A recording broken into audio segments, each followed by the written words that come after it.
Okay.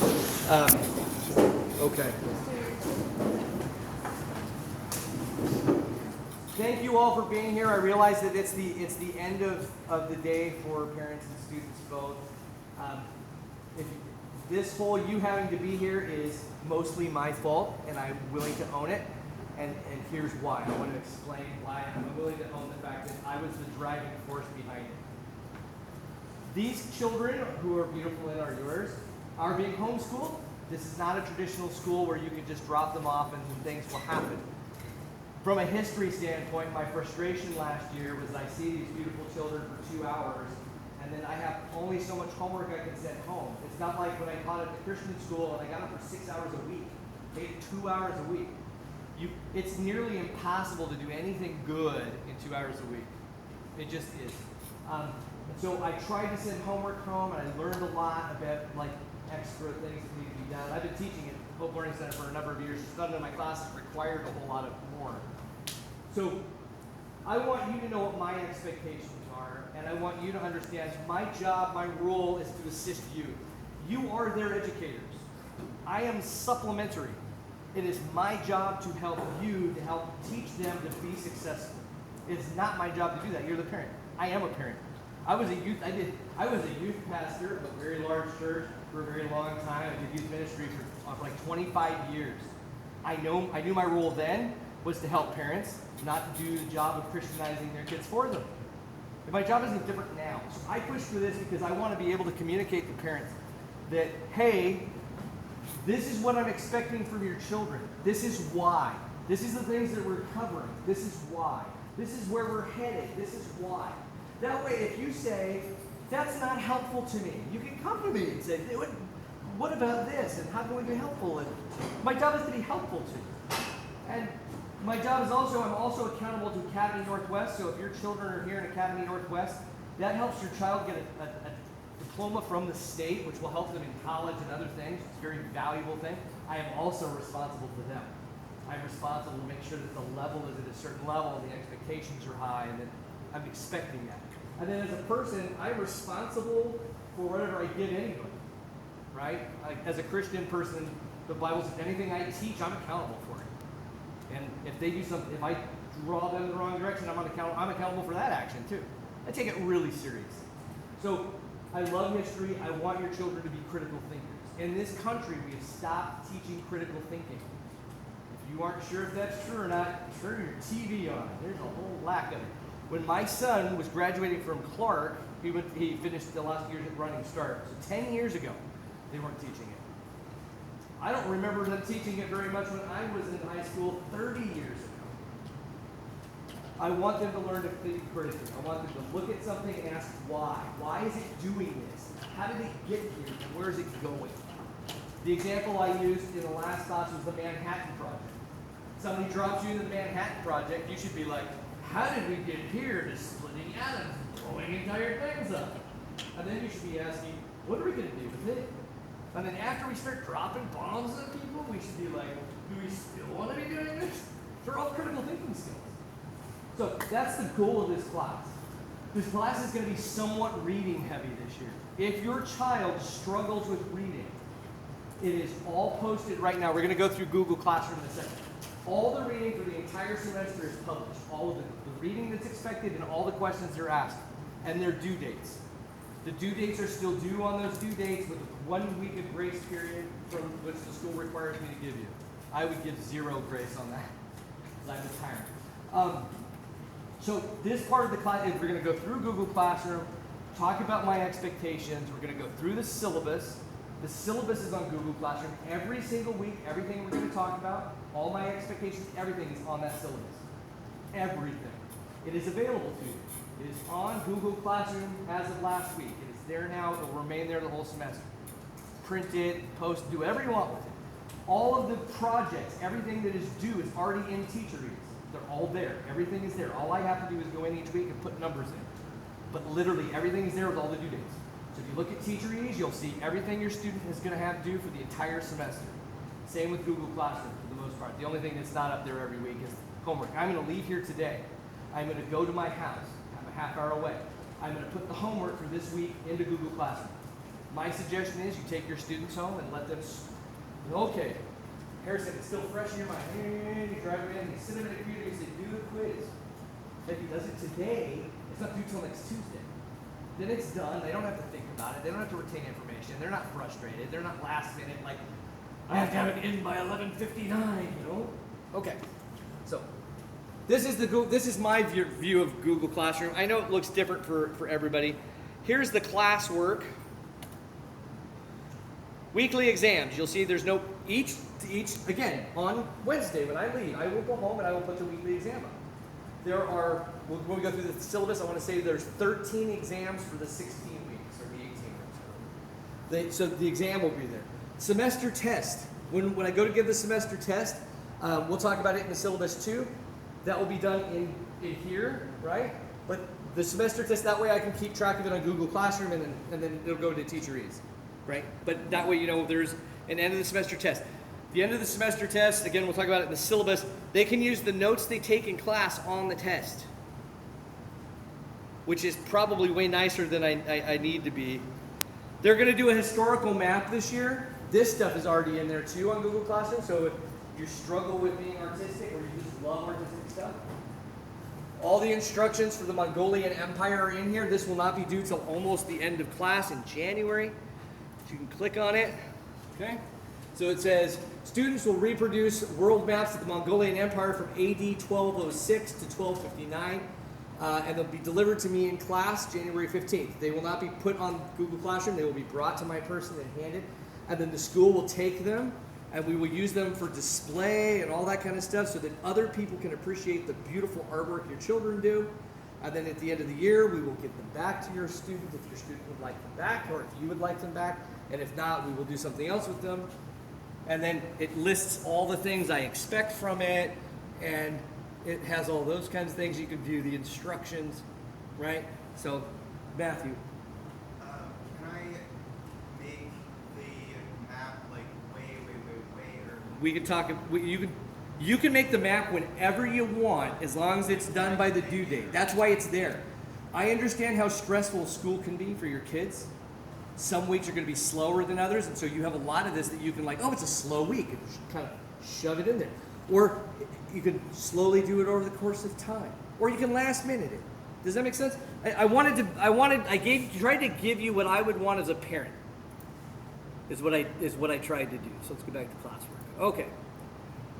They're going to do a civilization fall semester project. So we're going to talk about that when we do the civilization 2. They're going to adopt the civilization, and then here's all the reading for the 14 weeks. I think 13 of the 14 weeks have reading. The readings are in here. The questions are in here. And a lot of the readings are going to come out of the book, and they'll be highlighted in here. So like this is going to be this week's reading. So it's already posted on there. They're going to read Genesis 1 through 11. Provide it yourself. So then the first tablet of the Enuma Elish, reader, it's in the reader, the reader antiquity, this one, right? New, old copy, electronic copy, and it's number 2.3. So it's it's labeled 2.3 in the reader for the first tablet of the Enuma Elish. And then the Epic of Gilgamesh is 3.4. And then they're going to write, your essays should be 4 to 6 paragraphs each. So there's 2 questions. Each question is 4 to 6 paragraphs. Yes, I know it feels like a lot. Your children need to be able to take things they read, summate them, compare them, produce. This is going to be almost all of your adult life. You're going to have to take information and figure out how they fit and produce. Whether you're an electrician, a carpenter, a truck driver, a programmer, an artist, a stay-at-home mom, right? A stay-at-home dad. I have to figure out how to get the kids here. I got to figure out how to feed them. I have to do laundry, right? I have to take this and this, and I have to take it and put them together, and I have to produce this. So think of it as a life skill. Is it a lot? Yes. Am I sorry? No. Am I expecting perfection right out the gate? Yes. Am I going to get perfection right out the gate? No. Am I okay living with that? Yes, as long as you improve. And this is why you have beautiful parents So that if you read something, some of this stuff is going to be wild, man. You're going to be like, I don't understand this at all. So you go to your parental person and you say, I have no idea. And then as a parent, yes, it's more work for me as a parent. Yes, I raised not just my own son, I raised other people's kids because I had a whole bunch of teenage boys that lived with me and that I raised for years, decades for a couple of them. Yes, it's a lot, but what a cool opportunity to sit with your child and say, I don't know, that's how to read it together. Those are lasting memories that you will have with your children that you can't get back when you're old. I know there's a lot of stuff. I have an adult child. He's 28. There are things I miss. So it's a gift. You can hate me if you want. So then you're going to compare and contrast the Enuma Elish with the Genesis account, the creation account. What you're going to discover is this. I'm going to give you a little bit of a secret. Genesis is really interesting. It's about order and life. We just talked about this a minute ago in class, right? It's about order and life. God takes chaos, potential. He puts it in order. First 3 days of creation are order. He takes light and darkness, and he says, here, there's light and darkness, that's order. Then he takes the water of the heavens and the water on the earth, water and water. Things are in pairs, by the way. Then he's going to take the water and the land. Then what's he going to do? Day 4 is life into day 1. He creates the sun and the moon and the stars. He's putting life into it. So you go, I bet I know what happens on day 5. Birds and fish. Why? Because he separated the sky and the sea. It's life. And then day 6 is pretty obvious, right? Life. So then you go, what are we here for? We're here for life. The Enuma Elish is about the God. This stuff all existed, and they came through and killed and destroyed everything, and out of the death and chaos, they brought life. And your brain should be like, whoo! Because anytime you put life into chaos, it dies. It's the exact opposite of the way your brain should work. That's all I'm asking you to do. Take and synthesize. I've read it. I basically understand it. I'm not asking you to be a biblical scholar. I'm not asking you to be a Babylonian scholar. I'm asking you to read it, take the two, compare them to the best of your ability, and then produce something. Does that make sense? And you're all capable of it. And I'm very nice the first couple of weeks because I get that you're getting it. So take these first couple of weeks to know that I'm going to help you. But because eventually, no grace. Well, some, but okay. This is the syllabus. Okay, we're going to read the syllabus together. If you have questions, ask them. If you're uncertain, ask them. This is a college level syllabus, like a freshman college level syllabus. So for most of your kids, they should be okay as long as you can read. I tried to make it clear and concise. If something is confusing, the best way to contact me is email. I know that some teachers allow you to text them and all that. If it's an absolute emergency, you need to get a hold of me. You can call Lisa and get my number and call me if you need to, or text me. I prefer email. I try to check it on a regular basis. So that's how I prefer your students get a hold of me. You can also do it through Google Classroom. Okay? So that's me. And those are all my fabulous degrees if you actually care what qualifies me to be here. I just went to college and I found it really interesting and I just kept going. And then I went to seminary and I found it really interesting and I just kept going. I'd have a PhD now too if the economy hadn't turned in 2008. If I don't make enough money here to do it. So just because I like to learn, I find it interesting. Course description. In this course, students will learn about the geography, governments, economies, and cultures of the ancient world. Emphasis will be placed on learning how these cultures help to form the modern world. They should be able to look back at the Persians, the Greeks, the Scythians. Oh, the Scythians are great. Those are the horse lords we were talking about. Scythians, the Mongols, and say, this is their contribution to the modern world. Right? Because it's a whole year. Antiquity, the first half. Second half is modernity. It's going to be the same syllabus, same all that stuff. So when you go to the spring, you'll just go on the classroom, and the syllabus will be there, and you'll read it, and you'll go, I know exactly what the expectations are. And it'll be the same one, it'll just be from the modern world. Because we're going to pick back up a lot of those countries. Like, we're going to look at feudal Japan with all the samurai and all that, right? And then they expel the gaijin, they kick all the foreigners out. But then the United States decides that doesn't work for us. So we force them to open back up, boop, World War II. That's partially our fault, by the way. Oops. We all make mistakes in calculation, but you'll know why. You'll be able to go, oh, I get like why everyone hates the Japanese and why the Japanese hate everyone else. Because it's kind of like the Mongolians trying to kill all the Japanese off kind of set them up to want to pay back the bill, you know? So they're going to know that. So emphasis will be placed on learning how these cultures help make the modern world. Students will be taught to think critically about past events and better understand the world in which they currently live. Reasoning and research skills will be applied to the content throughout the course. Please know I expect this thing. Some of you are going to be great right out the gate. Some of you aren't, but at the end, I think you're all going to be doing fabulous. Part of it is the summer has worn your poor brains to a nub. We're going to sharpen you back up. For this particular, in the fall, it's Dave Raymond's Antiquity Student Reader. Your students will read probably a sixth of it. I do it because it's cheap and they're all primary resources. I want them to read from the horse's mouth. They're going to read the Enuma Elish. You're not going to read some dude's opinion of the Enuma Elish. They're going to read it. They're going to read a section of it. Actually read the document so that they can say, in historical context, this is the thing that happened, right? There are sometimes that it's going to say published in Google, and then below it you'll see I have put a PDF document, because sometimes I don't always like all of Dave's stuff. So if you want your children to read the whole book, you should. There's some great stuff in there that I'm not assigning. Get paid for the book. It's great summer reading. Right here is like, oh yes, summer reading. Yay. Okay.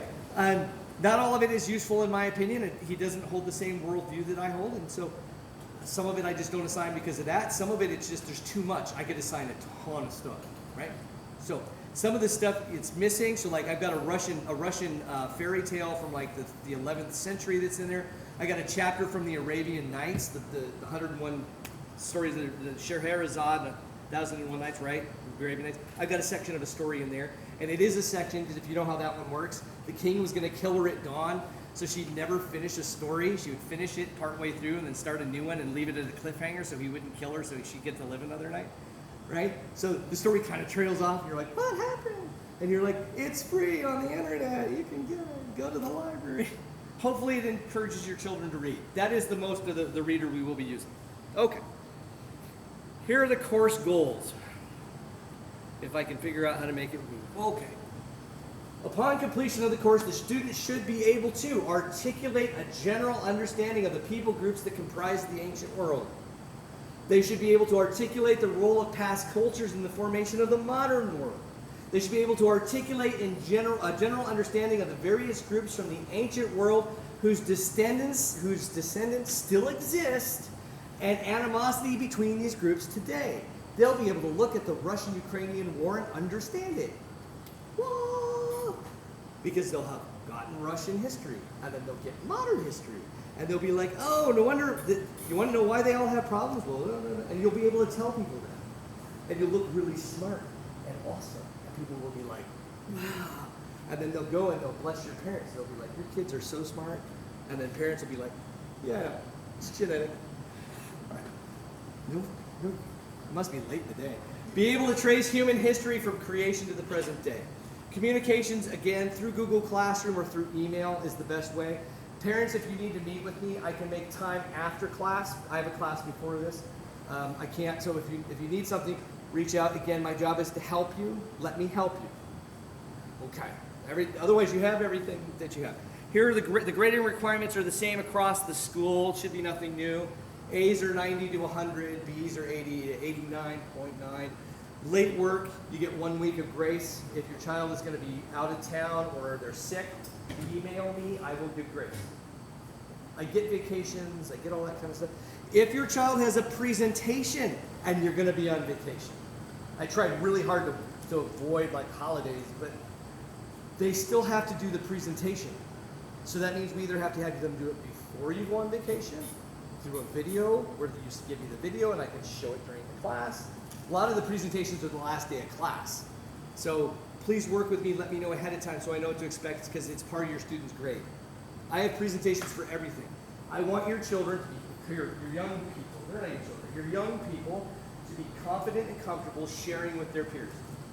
Because we're a community, right? Again, we're not individuals, we're people, we're persons, and we're formed by our community, and I want them to be able to interact with their community. That's a life skill too, by the way, even though some of you think it's terrifying. Plagiarism. If you're going to quote something, Put it in quotes. Put a footnote on it and tell me where you got it for a couple reasons. One, the person whose intellectual property that is, it is theft. You are stealing from that person. Plagiarism is theft. It is unfair to steal something from another human being. Just give them credit. This, Mr. Goff, this isn't my idea about feudal Japan. It's Bill's idea, but Bill is brilliant, Mr. Goff. You don't understand. He's brilliant. You can't, like, all your paragraphs can't be quotes from people. But you can quote in there, put a footnote, tell me what URL you got it from, what book you got it from, so that that person gets credit for what you did. Otherwise, it's plagiarism. I catch you plagiarizing, you get an automatic 0 on that assignment. If it's a major assignment and you have to take this class again, that is not on me. And that's the other reason I want parents here. I will fail your children. I don't want to fail your children. I don't. I like to see them through once and then on to other classes. I'm willing to help. If they have a learning disability, whatever, I will help. Because again, I want to help. Don't steal from people. There's consequences for theft. The consequence in this case is I will fail you that project. So just don't steal from people. Second, AI. Do not use AI. Because AI is stealing from you. When you are older and you're an adult person, AI can help you and benefit you in all kinds of great ways. It has a lot of benefits. Right now you're young. You need to learn how to research for yourself, to think for yourself, to analyze for yourself. If you don't learn those things, and someday, God forbid, an EMP hits the world, you lose AI, you'll be out of luck. You won't know how to do this. And you better at that point hope you know how to farm, fish, hunt, prepare animals, because otherwise you got about 30 days. And that is serious. Again, I will kill you off in this class more times than you can shake a stick at, right? Even if we're not playing Oregon Trail. I will. The reality of the situation is you need to learn how to think for yourself. Down the road, if you need AI to help you out of a pinch, great. Not in this class. Think for yourself, research for yourself, read for yourself. Don't look up on your readings. Ask Google to answer the question, because you know what it'll do? It'll answer the question for you. You know who you've stolen from? You have not stolen from me. You have stolen from yourself. You are stealing from yourself. I cannot stop personal theft. You want to steal from you, I can't stop you. I catch you at it, I can fail you. But I cannot stop you. Please, I implore you, do not steal from yourself. You are valuable and worthwhile. You are worth more than that. Do not steal from yourself. No AI. And that should have been on there, but I didn't add it because it's more fun to tell you in person. Okay, rubric for grading, and I want to be cognizant of the time too. 26% of your entire overall grade. That's how, so if you look, 26%, that tells you the percentage of the grade. Next to it tells you the number of points, and then it tells you what it is, and then it explains it.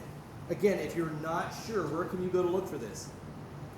On the syllabus. And where does the syllabus live? Google Classroom. It just lives there. It lives there in a little spot that says syllabus. In the classwork. I even put it in the classwork because some of you got mad at me last year for putting it in the stream. Because you're like, I lost it in the stream. Like, it drowned. Somewhere it's gone. So I put it there. So, weekly reading and response. 13 of the 18 weeks. That means there's 5 weeks. There's no reading. 13, and that's like, I don't make you read over Thanksgiving break. I don't make you read and produce work over Christmas break.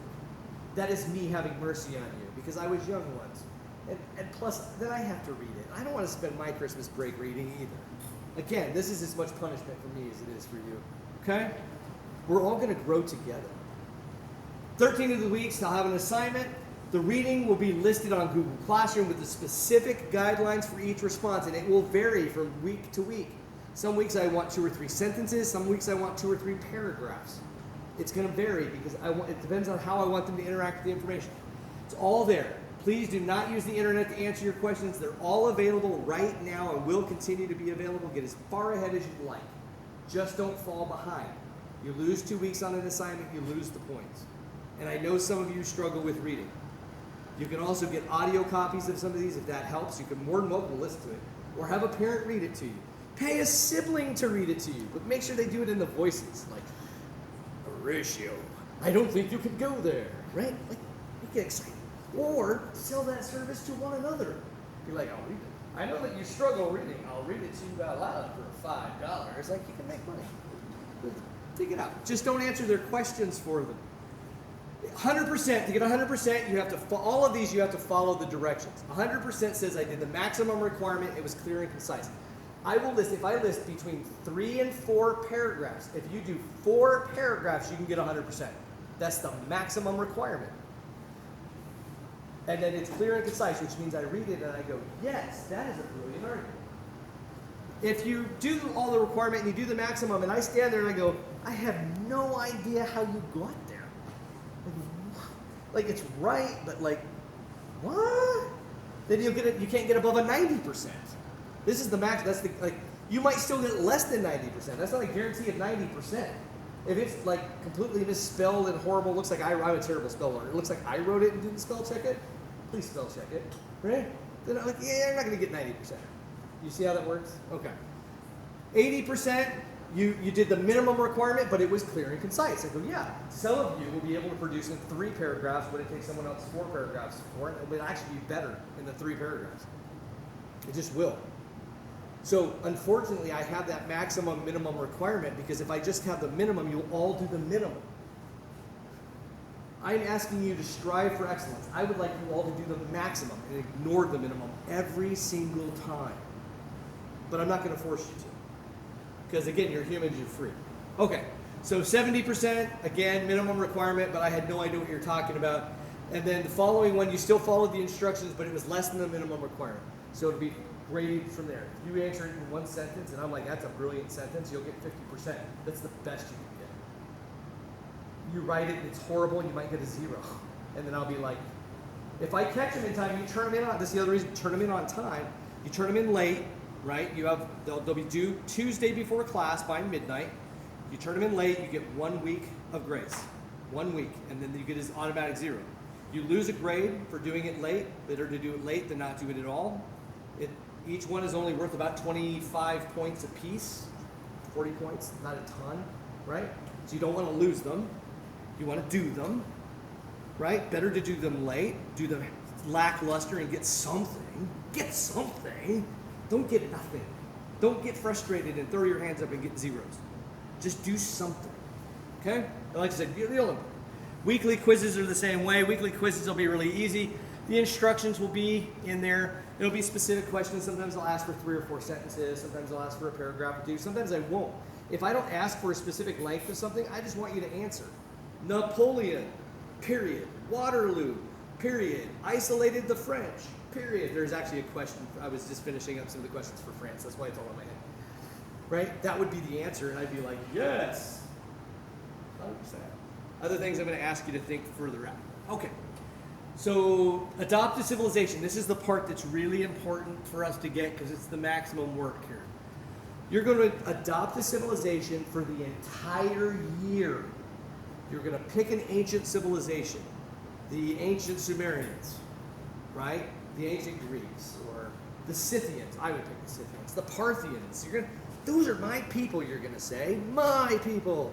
You will choose them, okay? And you will have them all the way through the end of the spring semester, all the way until June of next year. And you're going to do stuff with them the whole time. You're going to take them from the ancient period, and you're going to follow those people all the way into the modern period. And you're going to say, these people, these ancient people now live here and look like this and do this thing. That's what you're going to do. And then your brain is going to go, boom! And you're going to see the world in a totally different way. And then years from now, you'll come back and you'll say, Mr. Goff, thank you. I understand so much more than I would ever have understood. Or you'll look at me and say, that was the worst class I ever had. That ain't no sense. That ain't no sense. Okay, so you're going to adopt the civilization, fall semester all the way through. There's a spot on Google Classroom for it. It says, it's assigned. It says, what's your thing? It's due. It's due here in a couple of weeks. It's on the Google Classrooms. Then the civilization project for the fall semester, you're going to craft a project in your medium. You've done this one before. If you've been in history classes here, it's called the Hours Project. You're going to spend some time crafting something. So you're going to say, my civilization is X. So then you're going to say, prior to 1500 AD, which by the way is a lot of time, right? A lot of time. No matter how you feel about time, young, old, whatever, there's a lot of time. You're going to go back. And you're going to say, I'm going to spend 30 to 40 hours a week for the whole semester to make this project, right? This project. So then you're going to choose the project. So I'm going to take ancient Rome, and I am going to do the fresco. I'm going to make a fresco. That's what I'm going to do. I'm going to make it look like an ancient fresco. Okay, so I've chosen that. I told Mr. Goff that's what I'm going to do, or I'm going to do a mosaic, right? I'm going to build a Chinese ship. And then you're going to declare it in the Google Classroom, adopt a civilization step 1. You're going to say, my civilization is this, my project is this, all in one step. This is what I'm doing. Roman mosaic. And then I'm going to say, all right. Then you're going to carefully plan and execute it. You're going to have a log. And your log is going to say the date, what you did. I planned, I prepared, I painted, I did whatever. And then I want you to try to build this object using objects that would have been available to your people group at the time. Okay? So if you're going to, like Harrison, can I pick on you? Harrison made a brass cannon last year for American history. It was beautiful. Cast it, everything. It did beautiful work. Right? So if he's going to do that, it's like, okay, well, you're going to have to use the implements and tools that you would have had in 2300 BC with whatever civilization you chose, to the very best of your ability. So there's going to be limitations on things to an extent, but I want your children to understand exactly how difficult some of these things would have been to make 4,000 years ago. Make sense? Now, do I want them to be perfect? Do I demand perfection? No. Do the very best you can because the learning process will benefit you. Like Jeremy made a bow last year, so he went and found a tree that he could, and he cut it down, and then he shaped it, like, which is what they would have done 4,000 years ago. Does that make sense? Okay. I'm not going to be super hard and fast on it. Keep a log. You're going to do a presentation. You'll bring it into class, and then you'll be like, "Hello, everybody, my class. This is who my project was. These are my people. This is what I've made for you." And then everyone will ooh and ah. And if you're going to do food, my suggestion to you is, I know a lot of you like to bake. The requirement I'm going to make this year is that you use the baking apparatus as close to the ancient world as it would be. So go buy a clay oven and build, get out there, get some coal, throw over a fire, and knock yourself out. Some of these civilizations were really advanced and had a lot of really amazing, like the ancient Greeks had elevators and steam engines and things we don't talk about that they actually had in 400 BC. They were automating. They stopped automating. You know why they stopped automating this situation? They didn't know what to do with the slaves. They said, if we continue to automate, we won't need slaves anymore. What will we do with these people? We can't just kill them. So they stopped automation so they wouldn't have to figure out how to kill all these slaves. Could have just stopped taking them. That's not the point. Interesting things. And you'll know what that is because you'll research it. You'll be super smart. You'll dig in there.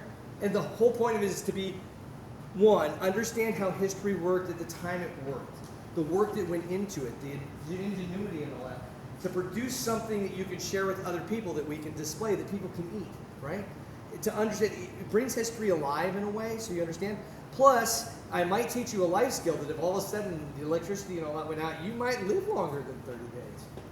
Huh? I mean, I'm a firm believer that your parents should teach you to clean fish and chickens and all that kind of stuff, and you should have first-hand experience of all that. But apparently that makes me weird. I don't know.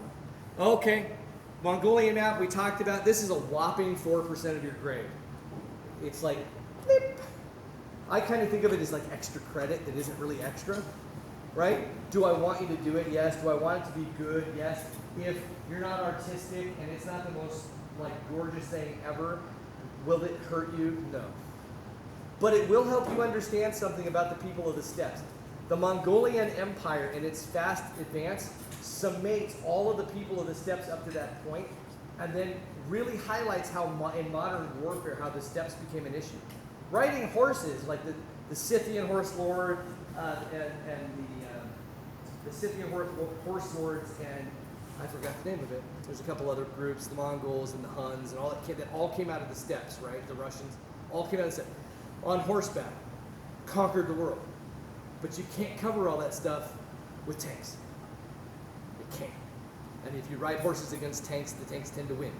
So the tanks just have to sit on the wait on the mountains for you to come out of the plateaus and they just kill you. This is why Afghanistan will never conquer the world, but nobody can conquer Afghanistan. Because you can only conquer Afghanistan with horses. But If all they have is horses, all you have to do is set up a few points and wait for them and kill the horses. It's a very strange world that we live in. Okay, but you'll do the maps. They'll be beautiful. People will display them. Everyone will ooh and awe. You saw them last year when they did it. Some of the ones from last history class with Monticello and stuff are still up there. Finally, the 20% of your grade, the semester test. The semester test will be in class, the last day of class. You will bring your notes with you. When you are done with it, you are welcome to leave. There are no cell phones. There are none of those things, no computers. You will come in with your notes and your person. There will be essays on it. It will be multiple choice. There will be some matching. It will go unlike what my bent is, it will chronologically kind of go through history. These people did this, and then kind of, and then it will end in 2 essays. You'll have a short essay, right, which will be worth some points, where I want to see how you collate, and then there will be a long essay, which is basically asking you to take the entire semester and say, this is what's going on in history up to this point. Because that helps me know how good I did. I know it sounds like punishment to find out like how you did. How did I do? Did I do a good job of teaching you to take the information, to collate it, to give it back? And I'll know that from that essay. Those of you who are terrible at essays, if you leave them blank, you will not tank the entire test. You will lose points. You will lose a significant amount of points. It will not destroy the test for you. So if you take good notes, even if you don't write good essays, you take good notes and bring them with you, you will pass that test. Again, I've been told I'm too soft, that maybe I shouldn't let you bring notes, or I should just make it be all on a note card. I thought about that. My wife had like a senior level college classes that way, a singular note card. People writing really small, coming in with magnifying lenses, and it's just mean. And then the cell phone policy for the school is the same. No cell phones. If I see your cell phone out, I'll ask you once. I see it twice, I take it. You can pick it up after class. That includes earbuds, and that includes smartwatches. They're not allowed in the tests. I'd rather you didn't have them in class. I find it incredibly rude when I go to meetings and people take their phones and put them like this, because it means that anytime that does something, that becomes more important to me as a person. So I put it in my pocket because I want you to know that you have value to me over the phone, over whatever might happen in it. I expect the same from you. It's a respect thing, and we'll get along fabulous. Okay, that is that. This is the overview. I want you to see how it looks. It's a little busy, but not as busy as I want it to be. It looks like my wife's actual calendar, too. Overview, that's what we're doing today. September 4th. Assignment, due September 10th. That means they're assigned, they're going to be due next Tuesday. Okay? What is assigned? Weekly reading and response. Genesis 1 through 11, Enuma Elish Tablet 1, Epic of Gilgamesh Flood.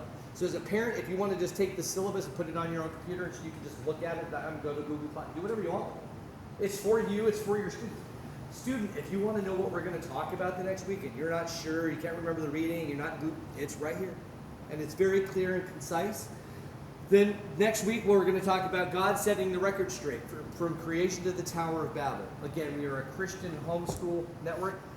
This is my bent, it's my bias. Everything you get is going to come out of my bias. I'm not going to give you my bias at the front end. Plus, I think it makes a lot of history make a lot more sense as you stack through it. It will actually help. We're going to talk about that, and then you're going to do what things that are going to be due the next week, September 17th. So the following week, the Enuma Elish Tablet 4 and the Epic of Gilgamesh Tablet 1. You're like, we just read those. Those are entire creation stories. I'm just having you, it's like the flood, like I'm just having you push them together, right? So they'll read those, and then there'll be an exam online again, and then Adopt the Civilization 1 is going to be due. That's the day it's due. So they'll have to have their civilization, they have the project they're going to do, know what it is, go to that section on Google Classroom, type it in. They could do that today if they want. Type it in, hit submit. Boop, that's it. And they'll get points for it. Be on time, timely, yes. You should already be added to it, and if you're not, talk to Mrs. Hoddle. She will help you with that. Because they do that for me. Which is like, it's just easier on me, and I'm kind of lazy. I would love to tell you that there's some other reason, but that's the truth. It's not that so much that, but so let's make sure. If you are not on Google Classroom, when you go home today, contact Mrs. Hoddle and make sure they get you on there. Because I can give you grace, because I don't want you guys I don't want it to be a problem, but at the same time, problem with some of this stuff, you fall behind, you stay behind. Okay, so then we're going to do the Sumerian civilization, and then there'll be reading and response online. Then we're going to do the Indus River Valley, because we're going to pick India back up in the British conquest before that. Why? Because India is a major country in our world today, and India will be probably one of the most powerful countries by 2050. Because China, as China's population continues to crash, by 2050, their population is going to be almost completely decimated. Most of the operating world is pulled out of China, and the industry structures are going into other parts of Southeast Asia. They import most of their food and they import most of their fuel. And the minute the trading stops and they stop having money, and people stop buying their stuff, they're going to have massive famine. And it's going to get ugly. But India is going to be like, oh look, our neighbors, you're not using your land. And then they'll just go take it. And I find all that fascinating. So you're going to learn about India. And the Indus River Valley civilization was super advanced for a while and then kind of collapsed. And there's so many amazing things. We're going to learn about that. You're going to learn about Imperial China, which is really interesting. So we'll do Egyptians, then we'll do Imperial China. You'll notice with the dates, what I'm doing is, like, if this civilization started like 3000 BC, 4000, like, I'm starting with them and then we're just kind of popping. And then there's lots of crossover. You'll see how they connect. So China from circa 2000 BC to circa 8220. So we're going to pop through. We're saying we'll do ancient Israel and Judea. Again, because in the modern world, these people kind of pop up. It's kind of important. The Phoenicians and the Scythians. We're doing the Phoenicians because almost the entire Mediterranean and the people groups that still exist there are descendants of the Phoenicians. So are the Palestinians, right? Like, there's all these people. It's super amazing. And you're like, oh. And then we're doing Scythia because the Scythian horse lords is one of the most interesting historical things I've ever read in my entire life. And last summer, not this like that we just came out of the one before, I read a whole bunch of books on it. And I was like, made so much stuff make sense to me. So we're going to cover the Scythian horse lords. And you will like them not as much as I do because that's impossible.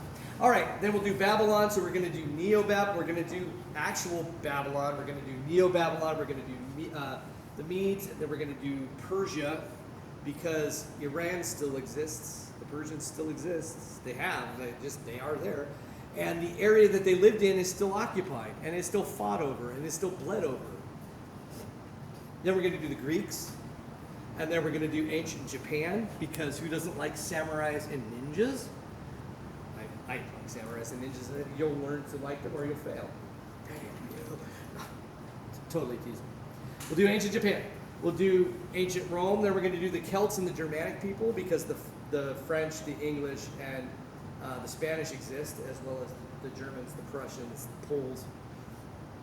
We'll do ancient Russia up to 1547. Now we're heading into the 80s.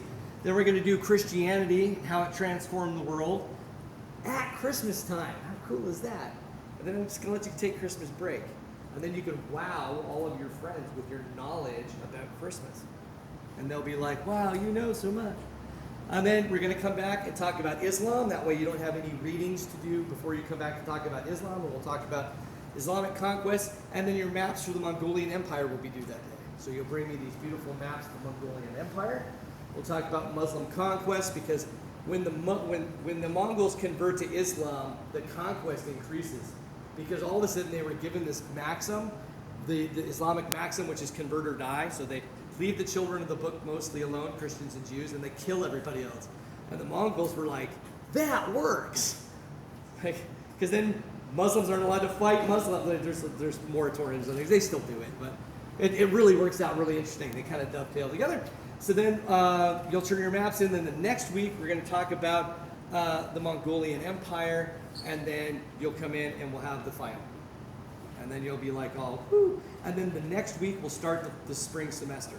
So then I don't think parents are required to come to that. It will be the same exact thing, same syllabus, same grading, same expectations, except that your children will be writing a research paper. They're going to take a research paper and they're going to take their country and they're going to say, based on my country's past, all this stuff that I've given Mr. Goff, based on all this, into the modern world, my people did this. And this is why, because of they're going to look at their geography and say, the geography of these people, what they traded with, who they traded with, why they traded, what they grew, what they couldn't grow, what their demography, like they're going to look at all of these things together from a historical aspect and walk them back to the modern world, and then they're going to give me a paper saying, this people group went from here, and these are the things that happened, and they ended up here. Even with people groups that we think of as being wiped out and no longer existing, still exist. So like we talked about the Phoenicians, right? After the Romans went in the Punic Wars and they just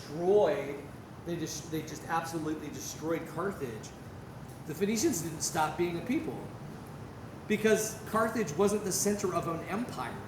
They just would get a city-state, it would grow up, and they would send a bunch of sailors out and start a new city-state.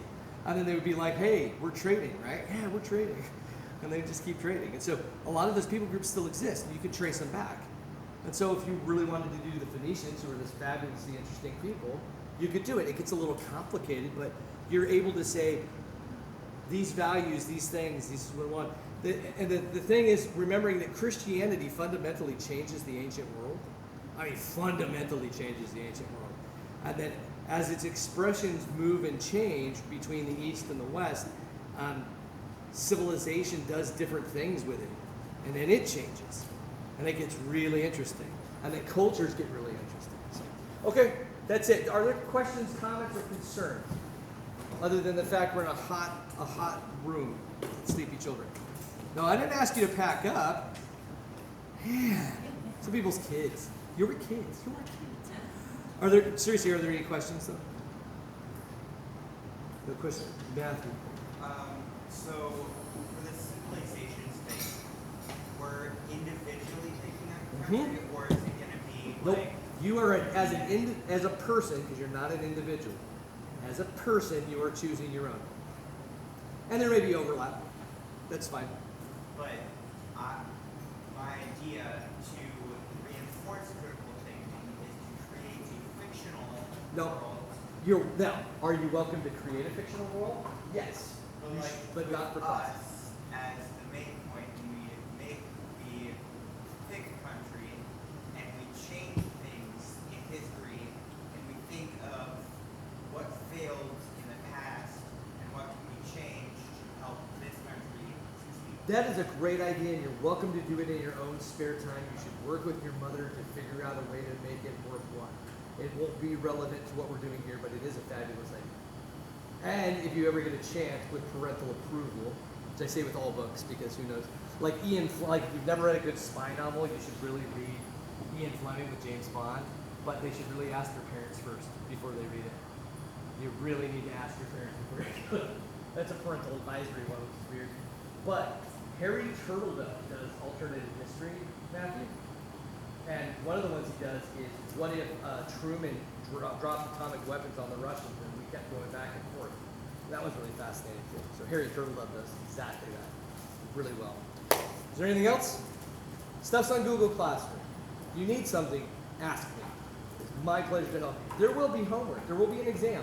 When I leave today, there will be an exam based on the notes you took. And we'll find out how well you did so that we can help improve your note-taking, because that's a goal, right?